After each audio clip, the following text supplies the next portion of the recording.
মাঝে মধ্যে ভাবি যে আল্লাহ তাআলা চাইলে আমার সমস্যাগুলো সমাধান হতে আর কতক্ষণ। তিনি সবকিছুই তো জানেন। জানেন আমার মনের অবস্থা, আমার কষ্ট, আমার ধৈর্যের সীমা, আমি কতটুক সহ্য করতে পারি আর কতটুক পারি না। যাই হোক, আমার কোনো অভিযোগ নেই তার প্রতি। আমার চেয়েও অনেক বড় বড় পরীক্ষা নিয়ে অসংখ্য মানুষ জীবন কাটাচ্ছে।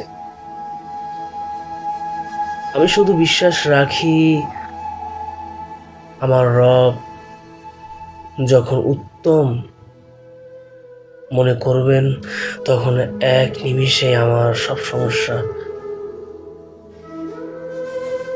সমাধান করে দিবেন। তার কাছে অসম্ভব বলে কিছু নেই।